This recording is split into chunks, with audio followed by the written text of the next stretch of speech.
पढ़िए अस्सलातु वस्सलामु अलैका या रसूल अल्लाह व अला आलिका व अस्हाबिका या हबीब अल्लाह। अस्सलातु वस्सलामु अलैका या नबी अल्लाह अला आलिका व अस्हाबिका या नूर अल्लाह। दुरूद पाक पढ़ने के बेशुमार फ़ज़ाइल व बरक़ात हैं। अगर आप बीमारी से शिफा चाहते हैं तो दुरूद पाक पढ़िए। आप कर्ज से नजात चाहते हैं तो दुरूद पाक पढ़िए। आप रोज़ी में बरकत चाहते हैं तो दुरूद पाक पढ़िए। आप इज्जतों में इजाफा चाहते हैं तो दुरूद पाक पढ़िए। आप जिल्लत से बचना चाहते हैं तो दुरूद पाक पढ़िए। आप परेशानियों से मुसीबतों से बचना चाहते हैं दुरूद पाक पढ़िए। बलाओं वबाओं से बचना चाहते हैं दुरूद पाक पढ़िए। मरते वक्त नबी पाक अलैहिस्सलाम का दीदार करना चाहते हैं दुरूद पाक पढ़िए।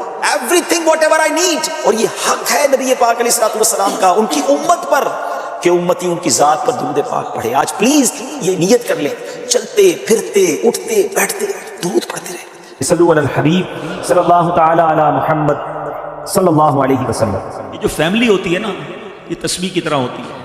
और हमने देखा है कि ये जो है ना तस्बीह के ऊपर वाला हिस्सा, ये माँ बाप होते हैं। जब ये चले जाते हैं ना तो अपने भाई बहनों को जिस तरह तस्बीह के दाने बिखरते हैं ना, इस तरह बिखरते देखा है। जब तक माँ बाप हैं पहले तो इनकी बरकतें लेना, और जब ये चले जाए ना तो ये दाने बिखरने मत देना, जोड़ के रखना अपनी फैमिली को। ये फैमिली, यही तो प्यार है जिंदगी में। हैं थोड़े से पैसों के लिए भाई बहन लड़ते हैं, जायदाद के लिए भाई बहन लड़ते हैं, थोड़े कारोबार के लिए लड़ते हैं। अरे कुर्बान कर दो, कोई बात नहीं, भाई को थोड़ा ज्यादा चला जाए, बहन के मेरी बहन के घर में ही जा रहा है ना, ये तेरा है ये मेरा है ना किया करे।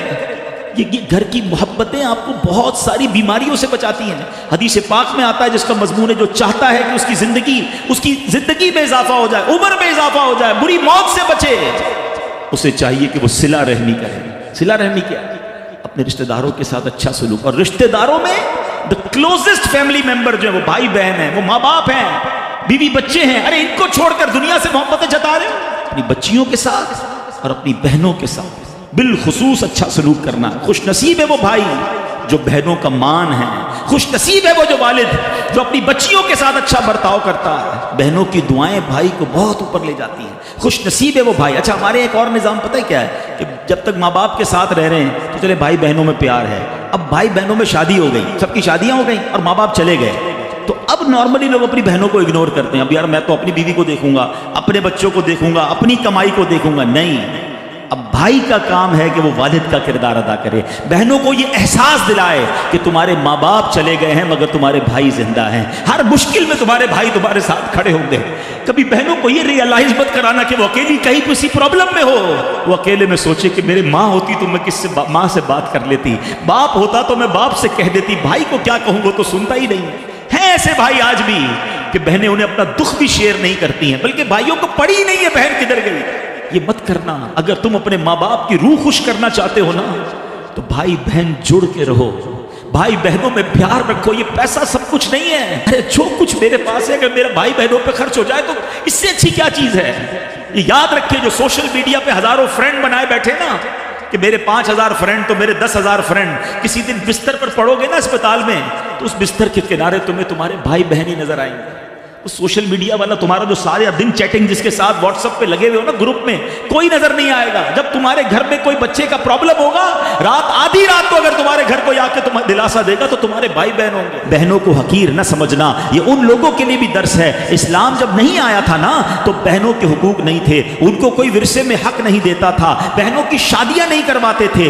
मगर आज भी कुछ कबाइल सुना है ऐसे हैं, आज भी बदबख्त कुछ लोग ऐसे हैं जो बहनों के हक दबा लेते हैं। अरे बहनें तो गमगुसार होती हैं, बहनें तो भाइयों का मान होती हैं। अरे बहनें होती हैं तो घर में रौनक होती है। अरे बहनों को इज्जत दिया करो, बहनों को प्यार दिया करो। अल्लाह के हबीब फरमाते हैं ऐसा भी हुआ कि कुछ लोगों की माँ बाप जल्दी चले गए, अब भाई पर बहनों का बोझ है। एक सहाबी के बारे में आता है, उनकी 6 या 7 बहनें थी और सुभान अल्लाह वो अपनी बहनों को उन्होंने पाला, अपनी बहनों को बाप बनकर पाला, उनके बालों में कंघी भी करते थे। और जब बहनों की शादियां हो गई, बहनें बड़ी हो गई, अपनी पूरी शादी ताखीर से की और शादी भी किसी बेवा से की। पूछा गया कि क्यों बेवा से शादी की? कहा मेरी बहनों को एक माँ की हाजत थी, मैं कोई जवान लड़की ले आता तो बहनों का क्या होता। अल्लाह अकबर, ये सहाबा का अंदाज। और आज जो बहनों का हक दबाते हैं, आज जो बहनों को जलील करते हैं, न करना। हमारा इस्लाम बहनों से मोहब्बत का दर्स देता है। हमें भी चाहिए कि हम नबी पाक की सुन्नत को अदा किया करें, अपने मुसलमान भाइयों को तोहफा दिया करें। अच्छा, तोहफा देने में उसके दिल में खुशी भी दाखिल होती है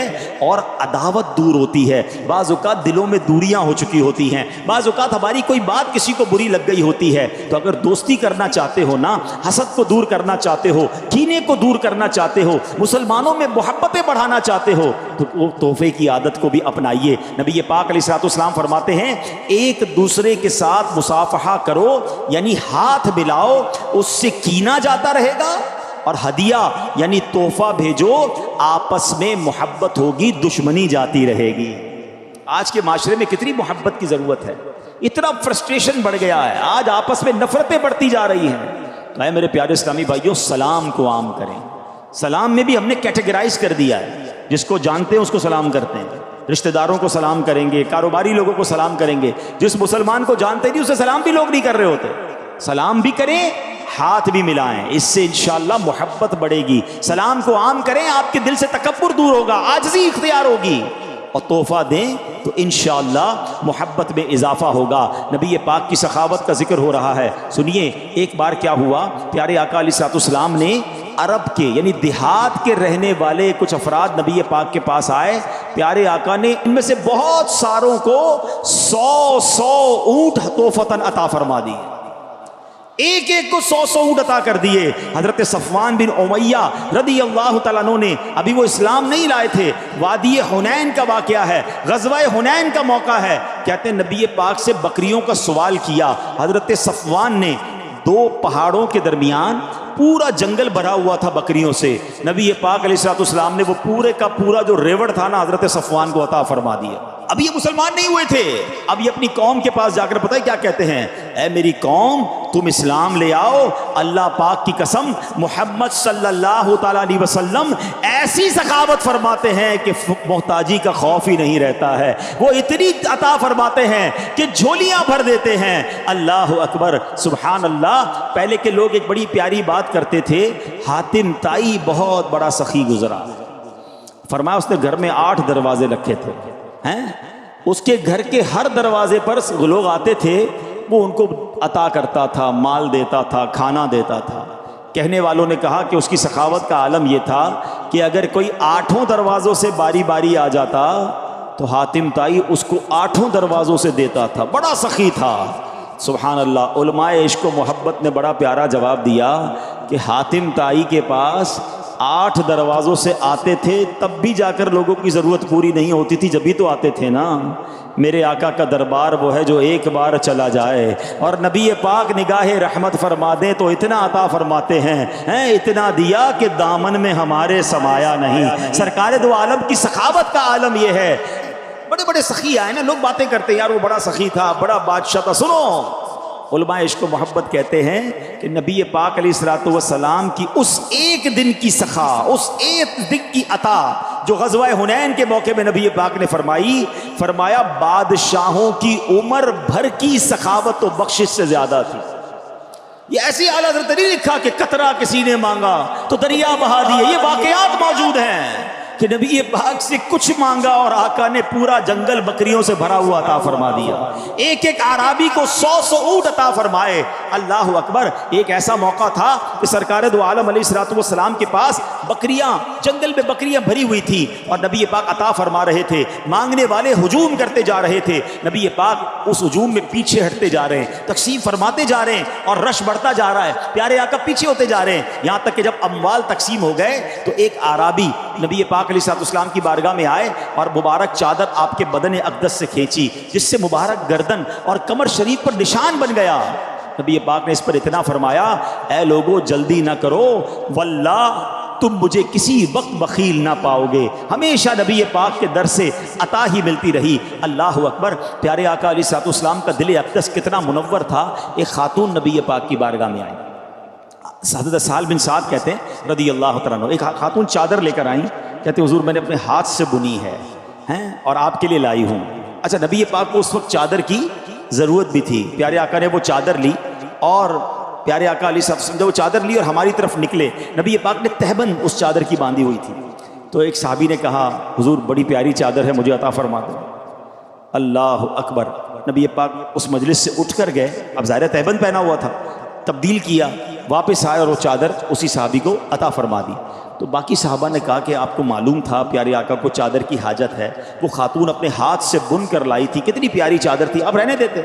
मगर वो साहबी भी कमाल के थे। वो क्या कहते हैं, और आपको पता भी है, वो साहबी से कहा उन्होंने कि अब प्यारे आका मना तो फरमाते नहीं है, आपने कहना था, उन्होंने दे ही देनी थी, लेकिन आपको नहीं मांगनी चाहिए थी।